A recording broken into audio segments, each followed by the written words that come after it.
नमस्कार साथियों, मैं विशाल कुमार सैलेश। आज मैं फिर से आप लोग का स्वागत करता हूं अपने यूट्यूब चैनल एसजीटी अपशिवान में। मेरे साथियों, आप लोग को पता है कि मैं इस चैनल पर यानी एसजीटी अपशिवान में जो चैनल है मेरा, उस पर मैं बिहार बोर्ड के लिए या किसी और अदर बोर्ड के लिए हिंदी, संस्कृत और इंग्लिश का ग्रामर और क्या जी लिटरेचर का वीडियो बनाता हूं। ठीक है, तो अभी हम जो शुरू किए हैं इसमें हिंदी व्याकरण का जो है शुरू किए हैं टॉपिक। ठीक है, इसके पूर्व हम लोग क्लास में पढ़े थे, हम लोग क्लास चला था कि स्वर वर्ण किसे कहते हैं, स्वर वर्ण किसे कहते हैं और स्वर वर्ण को कितने आधारों पर बांटा गया है, स्वर वर्ण को कितने आधारों पर बांटा गया है। तो वहां पर हम लोग को मिला था कि स्वर वर्ण को दो आधार पर बांटा गया है। पहला आधार था, आइए देखते हैं यहाँ पर पहला आधार क्या था हम लोग का। तो उच्चारण में लगने वाले समय या उच्चारण काल के आधार पर, ठीक है, तो इसी को हम लोग पढ़ते हैं। ठीक है ना, उच्चारण में लगने वाले समय या उच्चारण काल के आधार पर स्वर वर्णों के तीन भेद हैं। कितने भेद हैं बाबू? तीन भेद हैं। तो पहला क्या है बाबू? ह्रस्व स्वर। पहला का नाम क्या है? उच्चारण में लगने वाले समय या उच्चारण काल के आधार पर स्वर वर्ण के तीन भेद हैं। उन स्वर में उस स्वर में पहला क्या है? ह्रस्व स्वर। ह्रस्व का मतलब होता है छोटा, कम, छोटा होता है, छोटा। देखिए इसमें कहता है कि वैसे स्वर, जिन स्वर के उच्चारण में बहुत कम समय लगता है उन्हें ह्रस्व स्वर कहते हैं। मतलब जिनको बोलते समय जिन स्वर का उच्चारण करेंगे तो उनके उच्चारण में बहुत कम समय लगेगा, तो उन्हीं स्वरों को हम लोग क्या बोलते हैं? ह्रस्व स्वर बोलते हैं। मैंने जी तभी ना बोलते ह्रस्वई, ह्रस्वऊ, मैंने छोटा ऊ, छोटा ऊ। ह्रस्व मतलब छोटा होता है। क्या होता है जी? छोटा होता है। ठीक है ना, ह्रस्व मतलब क्या होता है जी? छोटा होता है। क्या होता है? छोटा। समझ रहे हैं ना? तो ह्रस्व मतलब क्या होगा हम लोग का? छोटा। और कहता है कि इसमें क्या होता है? इसके उच्चारण में बहुत कम समय लगता है। ह्रस्व स्वर के उच्चारण में क्या जी? बहुत कम समय लगता है। ठीक है ना, चलिए आगे देखते हैं। नोट में देखते हैं यहाँ पर कह रहा है कि नोट में कह रहा है कि ह्रस्व स्वरों को मूल स्वर भी कहते हैं। मेरे साथियों याद रखिएगा आप लोग, ह्रस्व स्वर को मूल स्वर भी कहते हैं और कह रहे कि ह्रस्व स्वर को एक मात्रिक स्वर भी कहते हैं, क्योंकि इनके उच्चारण में एक मात्रा का समय लगता है। ह्रस्व स्वर को मूल स्वर भी कहते हैं और स्वर को एकमात्रिक स्वर भी कहते हैं, क्योंकि इनके उच्चारण में एक मात्रा का समय लगता है। और तीसरा जो नोट कहता है, ह्रस्व स्वर में के उच्चारण में दीर्घ स्वर की अपेक्षा आधा समय लगता है। ह्रस्व स्वर के उच्चारण में दीर्घ स्वर की अपेक्षा आधा समय लगता है। और कह रहे चौथा में कि ह्रस्व स्वरों की संख्या चार है। कौन है ह्रस्व स्वरों की संख्या? चार जो है कौन कौन से हैं? अ है, ह्रस्वई, ह्रस्वऊ, री। इस ह्रस्व स्वरों की संख्या ह्रस्व स्वर है। ठीक है ना, आइए आगे देखते हैं हम लोग ह्रस्व स्वर कौन कौन से हैं। तो अ, ह्रस्वई, ह्रस्वऊ और क्या जी? री।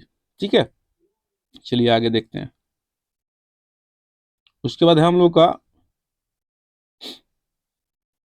करें कि दूसरा है उच्चारण में लगने वाला समय के आधार पर स्वर कौन सा है? दीर्घ स्वर। इसमें क्या है कि दीर्घ मतलब क्या होता है? बड़ा होता है। क्या होता है जी? बड़ा होता है। लेकिन जिन स्वर के उच्चारण में ह्रस्व स्वर की अपेक्षा दुगुना समय लगता है उन्हें दीर्घ स्वर कहते हैं। जिन स्वरों के उच्चारण में ह्रस्व स्वर की अपेक्षा दुगुना समय लगता है उन्हें दीर्घ स्वर कहते हैं। मतलब इनको बोलिएगा तो ह्रस्व स्वर से दुगुना, टू टाइम्स ज्यादा समय लगेगा, दुगुना समय लगेगा ना जी। उसको क्या बोलते हैं? दीर्घ स्वर बोलते हैं। क्या बोलते हैं जी? उसको दीर्घ स्वर कहते हैं। मतलब जिन स्वरों का उच्चारण कीजिएगा तो उनके उच्चारण में ह्रस्व स्वर से दोगुना समय लगेगा, उसको हम लोग क्या बोलते हैं? दीर्घ स्वर कहते हैं या बोलते हैं। ठीक है ना, नोट में कह रहा है कि दीर्घ स्वर को द्विमात्रिक स्वर भी कहते हैं, क्योंकि इनके उच्चारण में दो मात्रा का समय लगता है। दीर्घ स्वर को द्विमात्रिक स्वर भी कहते हैं क्योंकि इनके उच्चारण में दो मात्रा का समय लगता है। और कह रहा है कि दीर्घ स्वरों में दो स्वरों की संधि होती है, नाम है इसका दीर्घ बड़ा। दो गो स्वर मिलता है ना तो दीर्घ स्वर बनता है, याद रखिएगा। दीर्घ स्वरों में दो स्वर मिलता है तो बनता है। ठीक है ना, चलिए आगे देखिए। आगे कह रहा हम लोग का कि अगला नोट है इस तरह कि दीर्घ स्वरों की संख्या सात है। दीर्घ स्वरों की संख्या कितनी है जी? सात है। पूछे एग्जाम में दीर्घ स्वरों की संख्या कितनी है तो क्या बोलेंगे हम लोग? सात है। दीर्घ स्वरों की संख्या कितनी है बाबू? सात है। ठीक है ना, दीर्घ स्वरों की संख्या कितनी है जी? सात है। कौन कौन से हैं तो देखिए, मैंने बोला भी था पहले कि जो दीर्घ स्वर होते हैं वो दो स्वरों की संधि से बने होते हैं। तो पहला दीर्घ स्वर क्या है हम लोग का? आ है। किससे किससे बना? अ और अ से मिलकर बना है आ। दूसरा है दीर्घ ई। तो ये छोट ह्रस्वई और फिर एक ह्रस्व से मिली हो तो दीर्घ ई बनी है। तीसरा है ह्रस्व, ह्रस्व दीर्घ, दीर्घऊ है, दीर्घऊ सॉरी ये दीर्घऊ है। अब मिला किससे है? ह्रस्व और एक और ह्रस्व, ह्रस्व। उसके बाद ए किससे बना? अधन ह्रस्वई, अधन दीर्घई, आधन ह्रस्वई, आधन दीर्घई से बना है। ठीक है, और आय जो है, आय बोलते, इसको ए बोलते हैं, इसको आय बोलते हैं। क्या बोलते हैं जी? इसको ए बोलते हैं, इसको आय बोलते हैं। ठीक है, आय किससे बना है? तो अ धन ए से बना है और आ धन ए से बना है। ठीक है ना? ठीक है ना? चलिए, और जो अगला है हम लोग का ओ है, ओ किससे बना है?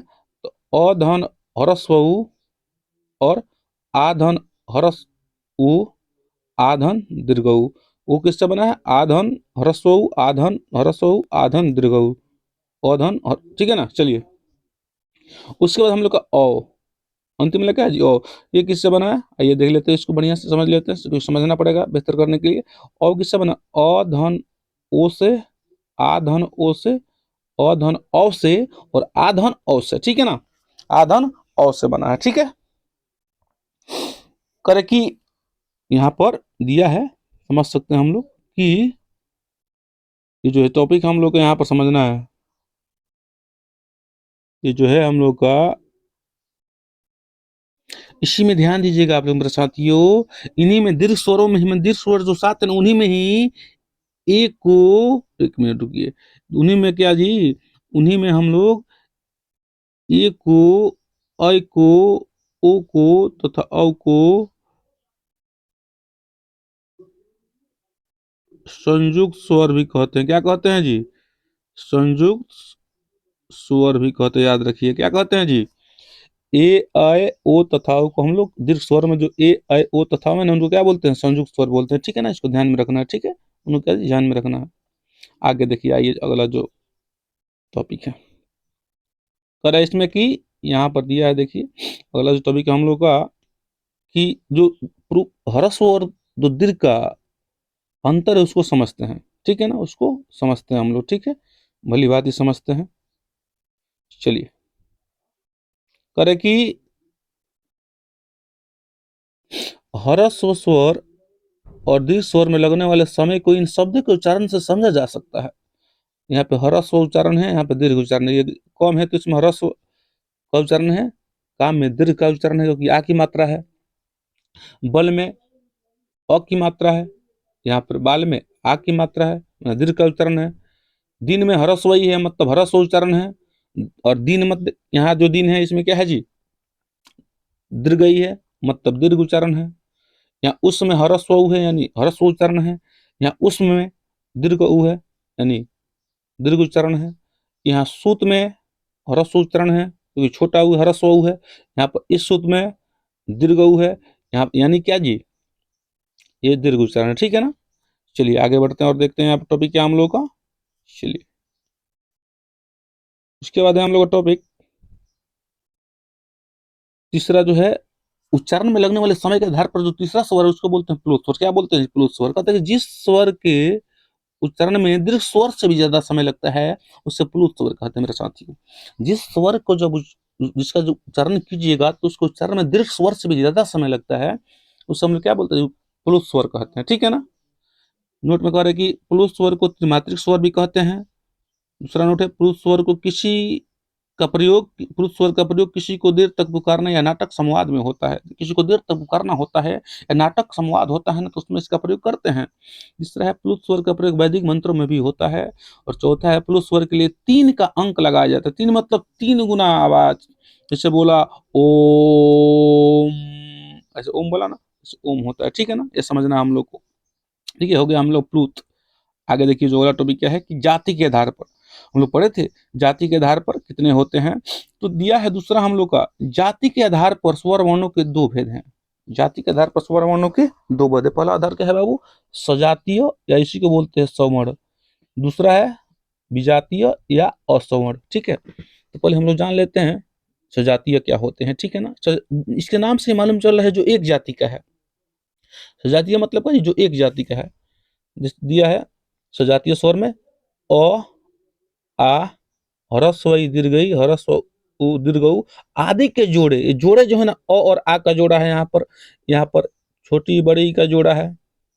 ठीक है, यहाँ पर छोटा उ बड़ा उ का जोड़ा है। ठीक है, तो ये जो जोड़े हैं आपस में क्या कहलाते हैं? सजातीय स्वर कहलाते हैं। माने एक जाति के हैं। किस जाति, कितने जाति के हैं? एक जाति के हैं। ठीक है ना? जाति मतलब अ आ आपस में एक जोड़ा है जो एक जाति का है। ह्रस्व ई दीर्घई आपस में एक जोड़ा है जो एक जाति के हैं, ह्रस्व दीर्घऊ आपस में जोड़ा है जो क्या है जी, एक जाति के हैं, ठीक है। और कहता है यहाँ पर सजातीय स्वर एक ही उच्चारण ढंग या उच्चारण प्रयत्न से उच्चरित होते हैं, मतलब इनको एक ही उच्चारण के तरीके से बोला जाता है। जब इनको बोलते हैं तो एक ही उच्चारण का प्रयत्न लगता है, मतलब एक ही ढंग से बोले जाते हैं। बोला थोड़ा सा चेंज होता है। ई को बोलते हैं तो ई एक ही बोलती है। ऊ को बोलते हैं तो ऊ बोलते हैं, छोटा को भी, और ऊ बड़े को भी बोलते हैं, ठीक है ना। वही कह रहा है कि सुजातीय स्वरों में सिर्फ मात्रा का अंतर होता है। सुजातीय स्वर में क्या होता है, सिर्फ मात्रा का अंतर होता है। मान लीजिए कि ये जो छोटी है यहाँ पर देख लीजिए आप लोग, यहाँ पर जो छोटी है हम लोग की, छोटी में क्या होता है कि ये जो छोटी है इसका मात्रा कैसे होता है जी, ऐसे होता है, ठीक है, ऐसे होता है। बड़ी का कैसे होता है, ऐसे होता है कि नहीं। वैसे ही मात्रा का अंतर हो गया यहाँ पर, मात्रा का अंतर हुआ ना। यहीं पे जो ऊ है उसे क्या होता है, ऐसे होता है। ये जो ऊ है उसका क्या होता है, ऐसे होता है। कोई दिक्कत समझ रहे हैं ना। तो ये मात्रा का अंतर होता है, यही लिखा है जातीय स्वर में सिर्फ मात्रा का अंतर होता है, ठीक है ना। चलिए आगे देखते हैं हम लोग का अगला टॉपिक क्या है, ये देखते हैं। अगला टॉपिक हम लोग का विजातीय स्वर। क्या है जी, विजातीय स्वर। विजातीय स्वर में करेगी अ ई, अ ह्रस्वई, अ दीर्घई, अ ह्रस्व, अ दीर्घऊ, आ ह्रस्वई, आ दीर्घई आदि के जोड़े आपस में विजातीय स्वर कहलाते हैं। जब मतलब अलग अलग रहता है, जब स्वर क्या रहता है, अलग अलग रहता है, एक जाति का नहीं रहता है, मतलब विजातीय मतलब अलग अलग जाति का। वैसे ही दिया अ ई अलग अलग रूप का है, एक तो है नहीं। अ के बाद ई सेम है, नहीं है, सेम नहीं है, वो अलग अलग है, ठीक है ना। वैसे ही अ के बाद दीर्घई अलग अलग है, ठीक है। तो वहीं करे कि अ ई, अ दीर्घई, अ ह्रस्व, अ दीर्घऊ, आ ह्रस्वई, आ दीर्घई आदि के जोड़े आपस में विजातीय स्वर कहलाते हैं, ठीक है ना, अलग अलग जाति के, ठीक है। और कहता है कि नोट में विजातीय स्वर दो अलग अलग उच्चारण ढंग या उच्चारण प्रयत्न से उच्चरित होते हैं। सही बात है, बिल्कुल सही बात है मेरे साथी को। जो है अ को अलग उच्चारण ढंग से बोल रहे हैं, उच्चरित कर रहे हैं, और बोल यहाँ अ बोल रहे हैं, यहाँ ई बोल रहे हैं। जोड़े तो विजातीय स्वर तो हैं, लेकिन उच्चारण करने का जो इनका तरीका है, जो ढंग है, अलग अलग उच्चारण प्रयत्न से हो रहे हैं, ठीक है ना। इसको ध्यान में रखना है। उसके बाद तो ये हम लोग का आज का टॉपिक था, और इसके बाद बहुत जल्द हम लोग इसका अगला जो टॉपिक लेकर आएंगे।